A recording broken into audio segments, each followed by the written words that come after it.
Thank you very much and welcome back to Canton, Ohio. At this, the 2006 enshrinement ceremonies, the class of 6. He was nicknamed the Big Cat, but there was nothing really catty about the way Rayfield Wright anchored right tackle for the Dallas Cowboys. And that meant that he had to play big in big games against the best that pro football had to offer. His first start for Tom Landry in 1969, imagine this now, first start, you're going to go up against a guy named Deacon Jones. Well, there are a couple gentlemen sitting behind me here that were annual combatants in those tough NFC days. Rayfield would go up against Jack Youngblood and Carl Eller in big game after big game after big game, and they will tell you how powerful and athletic number 70 was. So will his quarterback, Roger Staubach, sitting behind us here as well. He'll be the first to say that all those clutch fourth quarter Cowboy marches were made possible by Rayfield Wright.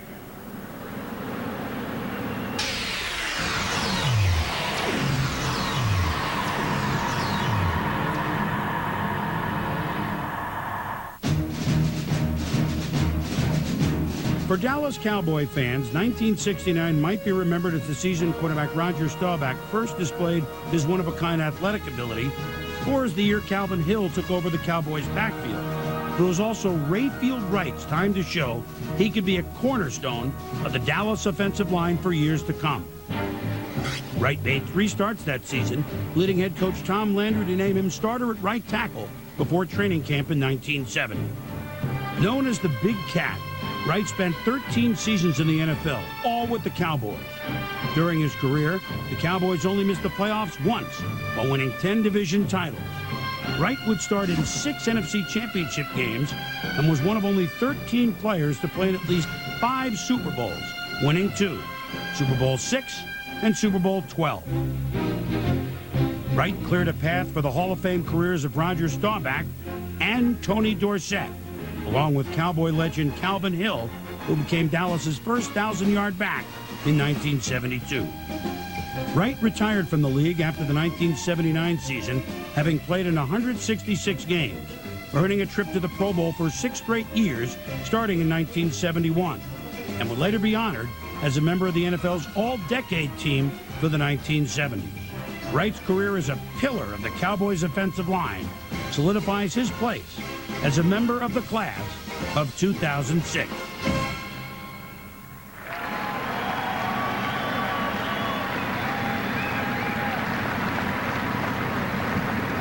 Before he had Coach Landry at Fort Valley State, he had this gentleman. To present Rayfield Wright today, his college head coach, L.J. Stan Lomax.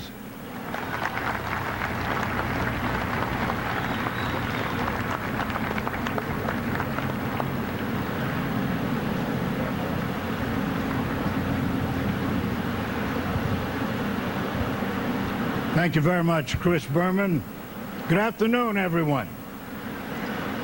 To Commissioner Tagliabue, Mrs. Opal Wright, and the Wright family, to honorees today and to past honorees, ladies and gentlemen. It is, of course, a very distinct privilege to stand here where permanent tribute is given to the men who have reached the zenith of their profession. Today we come to extol the outstanding career of one of those men, an imposing man of integrity, who once unbelievably failed to make his high school football team at Fairmont High School in Griffin, Georgia. But he later moved on to Fort Valley State University, a great school in an even smaller community, but a caring community, Fort Valley, Georgia. In just a few moments, Rayfield Wright will come to this position. He will come here and he will speak to you, and you will soon find that any continuance of the belief that nice guys finish last can be forever dispelled. The path to this podium is much more than a walk from his seat to this microphone. It is covered with the acceptance of opportunities to contribute. It is filled with challenges to overcome. And it's paved with life's wins and losses. Yes, Griffin, Georgia, Fort Valley, Georgia, Dallas, Texas, each offering different choices. Is your place a small place, tended with care? He set you there. Is your place a large place, guarded with care? He set you there. Whatever your place, it is not yours alone. It belongs to the one who set you there. Rayfield's belief is where we are born, where we grow up, must never determine how high we rise. Could it be that professional football games are played primarily on Sunday afternoons for reasons other than the convenience of scheduling or viewer preference? Today, I have the temerity to believe that there is a spiritual quality about football. The rules of the game suggest it. The history of the game supports it. Hallis, Lombardi, Brown, Landry, all would have divested themselves were that not so. Someone once said, I would rather see a sermon than hear one any day. For more than 12 years, Rayfield Wright, with displays of commitment and determination, delivered his message clearly and emphatically each Sunday afternoon. Primarily, he had two admonitions.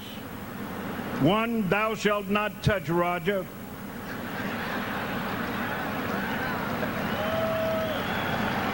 And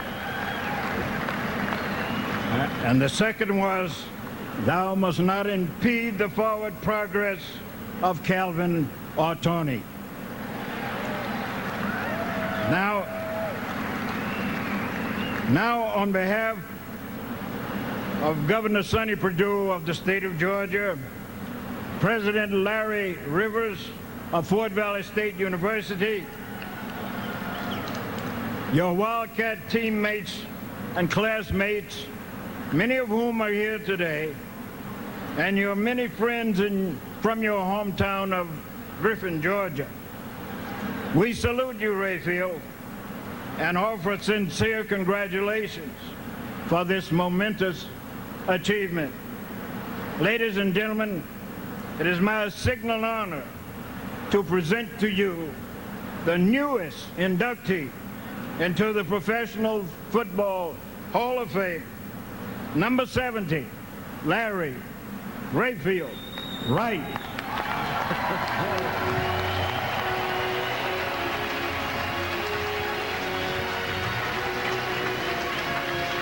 LJ Stan Lomax, Tom, with the early candidate for line of the day. Yeah, thou shalt not touch Roger. What a great line. Thou shalt not impede the forward progress of Tony or Calvin. Well done. Most people don't know this. Rayfield Wright, when he played basketball as well at Fort Valley State, at one time led the nation in rebounding. The Big Cat was indeed a large fourth, whether in football or basketball. Rayfield Wright to the podium.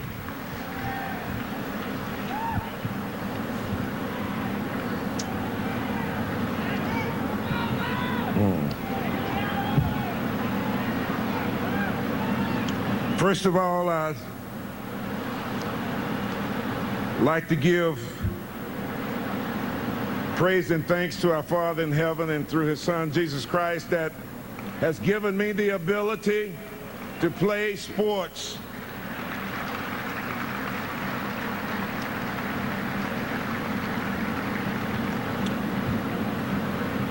I learned a poem in the 8th grade titled The Road Not Taken.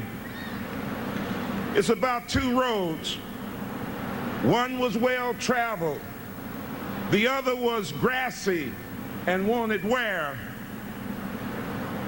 Through this poem, I discovered that life would give me choices.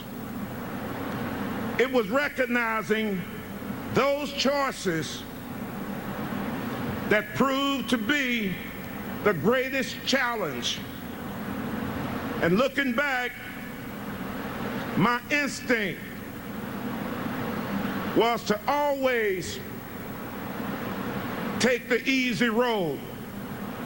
But the easy road never came my way. You see, I grew up in Griffin, Georgia. My mother and my grandmother raised me, my brothers and my sister. We didn't have much money or any luxuries to speak of. Times were tough, and I recognized at an early age the struggles that we faced. I remember getting on my knees when I was 10 years old beside my grandmother, and I simply asked God something. I asked him if he would just give me the ability that I could do something, that I could help my mother and my grandmother, and I could help other people. My grandmother taught me the power of prayer and what that prayer meant to me. And it's still in front of me today. Back in the 50s, kids in my neighborhood didn't wear $100 tennis shoes and never went to sporting camps. After chores and homework, you'd find us in an empty field playing football, basketball, baseball. We didn't have golf in our community, and if we had, we'd learn how to play that. My brother Lamar taught me the basics of sports.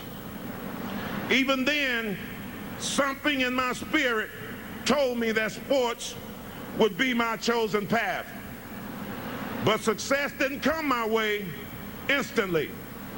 In fact, I went out for football in high school, and I couldn't make the team my first 3 years. Now, basketball was a different story. I loved playing basketball, and others recognized my ability and my passion for the game. In fact, Loyola University wanted me to come play basketball for them. But due to financial hardships, I selected a career in the Air Force to serve this great country and to continue my education and play basketball. But as I came to learn, that wasn't God's plan for me. About the same time, a gentleman by the name of Mr. Stan Lomax was hired to coach at Fort Valley State College. Coach Lomax had learned of my athletic ability from my cousin, John Willis. And through Coach Lomax's persistence, I was offered an athletic scholarship. Coach Lomax, I thank you for always treating me and believing in me, treating me like a son. And to my cousin, John Willis, I wouldn't be standing here today without you. God bless you, brother. I love you.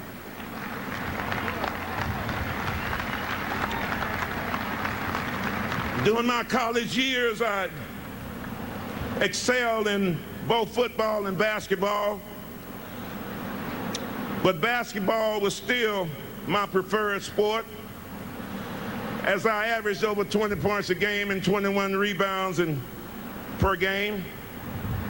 In fact, the Cincinnati Royals tried to sign me my junior year to come and play basketball for them, but I declined that invitation because I needed to stay in school and get my education. And I did just that. And I knew I was headed for the NBA, but again, I found myself traveling yet another road. My senior year, I received a telephone call from a gentleman by the name of Mr. Gil Brandt of the Dallas Cowboys. And he stated that the Cowboys was interested in drafting me. And I asked him, for what? I had my sights set on the NBA. But I realized that potential playing for the Cowboys was a God-given opportunity. And I couldn't ignore it. I decided to attend the Cowboys training camp, which was in July. The Royals camp didn't start till August. And I kind of figured that if I didn't make the Cowboys team, I could go right to the NBA. That year in 1967, the Dallas Cowboys had 137 rookies in training camp. Gil Brandt was signing everybody that could walk. Only 5 made the team that year, and I was one of the 5.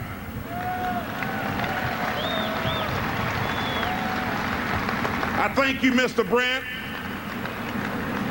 for giving me the opportunity to play for the Dallas Cowboys.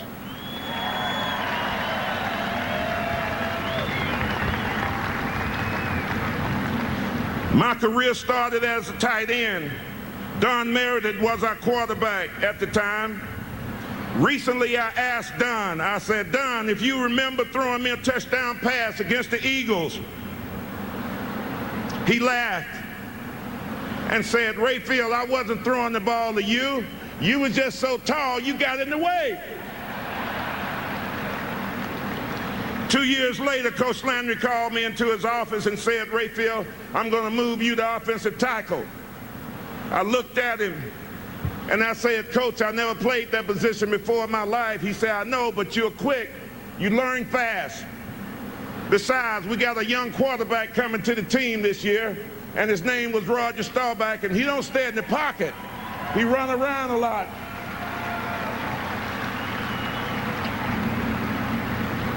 And he needs a little bit more protection.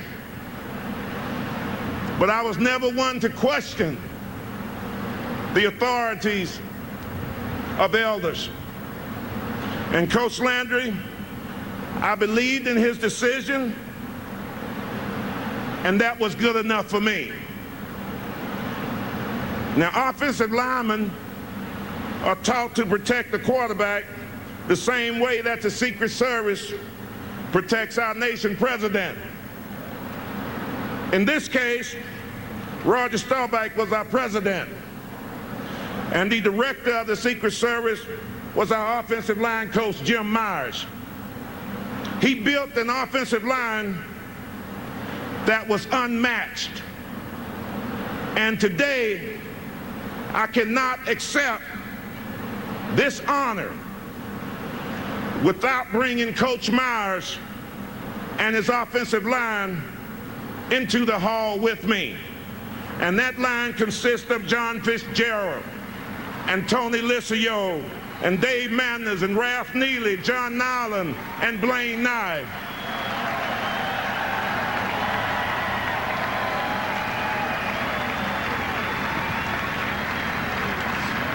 Gentlemen, I'm proud to call myself your teammates, and I share this enshrinement with you. And to our defense, you were the doomsday.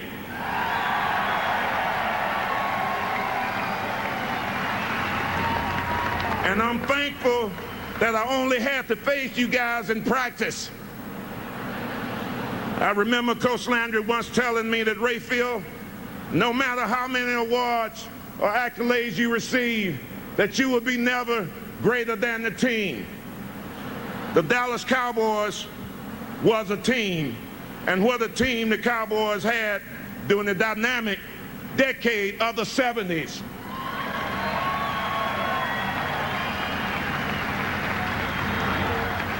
I have 13 years of players and coaches I would like to acknowledge today, but I've been told that I'm not, and not to go into overtime.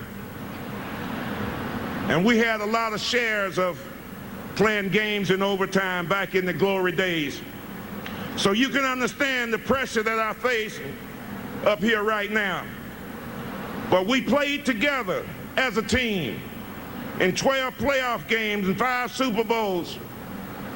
Guys, you know who you are. I know who you are. The Cowboy fans around the country know who you are. Always remember that we were winners, and I treasure those moments and memories. Fans always ask me my toughest opponent was, and how tough they were, and who they were. I played against the best. My body still hurts when I hear their names called. But I wouldn't be here today without these great players. Deacon Jones, thank you for your gracious welcome into the NFL. And in case you're wondering, Deke, the answer is yes. My mother knows I'm here.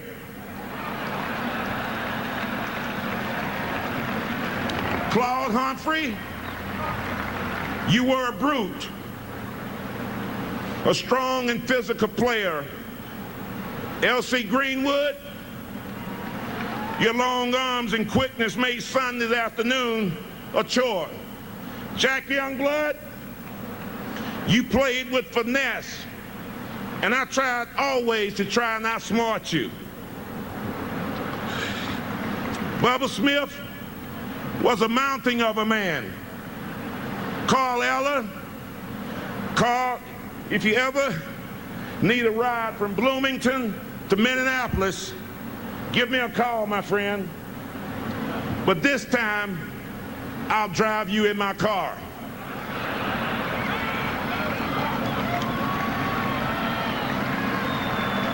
I have some angels here today that are enshrined in the Heavens Hall of Fame. My first angel probably arrived here at 4 o'clock this morning to make sure that everything was in place. That angel is my grandmother, and we called her Big Mama. In essence, Big Mama was my first coach. And I know she's very proud of me.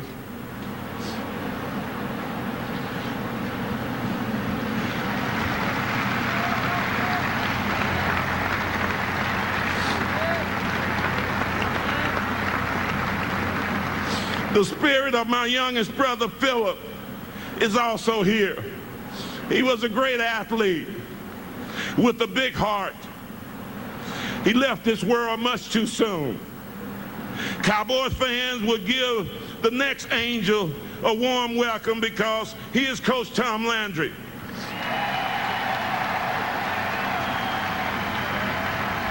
However, you may not recognize him today because he's smiling. Thank you, Coach Landry, for your inspiration on and off the field. On the sideline was Coach Ernie Stoutner, our distinguished defensive coach. Next to Coach Landry and Coach Stoutner are 2 Cowboy legends, Harvey Martin and Bob Hayes. Harvey was one of the most accomplished defensive ends to ever play the game. and Bully Bob Hayes forever changed the game of football. Harvey and Bob, my hope and prayer is that someday you will both join me into and inducted into the Pro Football Hall of Fame.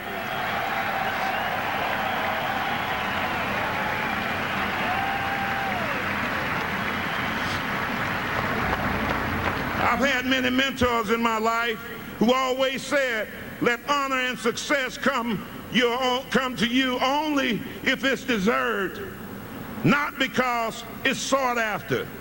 Being enshrined today is indeed an honor, and I extend my gratitude to the selection committee for nominating me, with special thanks to Mr. Rick Goslin of the Dallas Morning News. Some say that patience is a virtue. After 22 years of eligibility, God knows that I'm not a saint, but I am a Dallas Cowboy.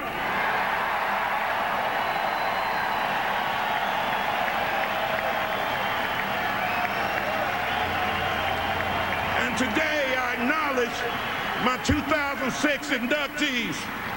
I'm privileged to be in a stellar class. I would give thanks and shout to our troops who are protecting this great nation. May God keep you safe. To thank everyone who is playing and who has played a vital role in my life would take me 60 years. So I'll try to keep it brief. I wish to tip my helmet to the Dallas Cowboys fans, especially the ones who remember my playing days and America's team of the 70s. To the Bob Hayes family, I thank you for your support and continued support over the years. To my former teammates, the ones who are here today, and to those who have reached out to me over the past several months. I love you guys, and I thank you. To Miss Jeanette DeVeda, the co-author of my book, and my friend, thanks for keeping me real. To my classmates and teammates from Fairmount High School and Fort Valley State College, we are connected through the gifts of education and knowledge. To my uncle, my aunts, my cousins, to everyone in Griffin, Georgia, you are a vital link to my past and a solid bridge to my future. To Mr. David Walker, my Boy Scout master, who always taught me to be prepared. To my brother Lamar, my sister Earlene, my children Lorraine, Anitra, Larry, Ariel, and my grandchildren, Asia and Taylor. You nourish my souls, and I love you from the bottom of my heart.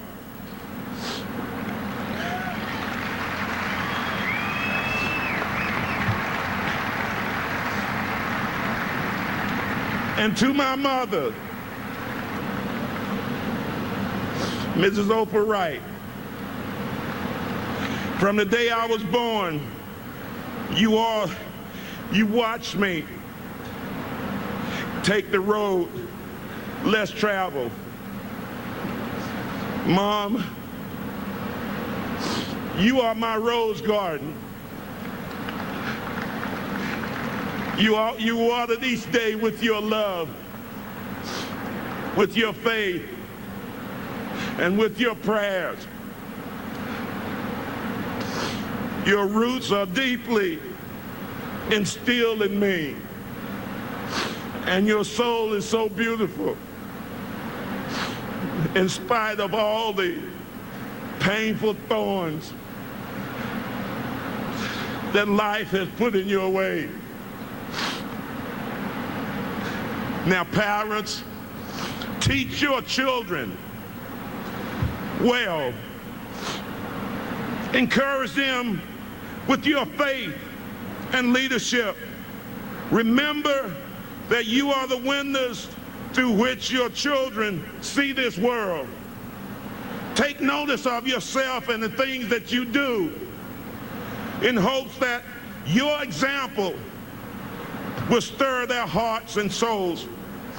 To every young athlete within the sound of my voice, it takes courage to dream your dream. Don't let them sit in the locker room. Take a leap of faith. Listen to your parents and respect your elders. Learn from your successes and your losses. Defeat as possible and as a challenge to do better next time. Be satisfied you gave the game everything that you had. And remember,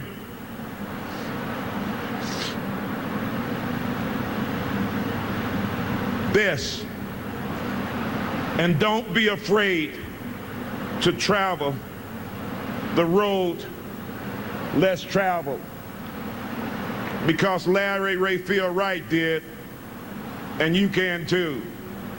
May God bless you, and may he keep you, and may his countenance shine down upon you and give you peace. God bless you. I love you.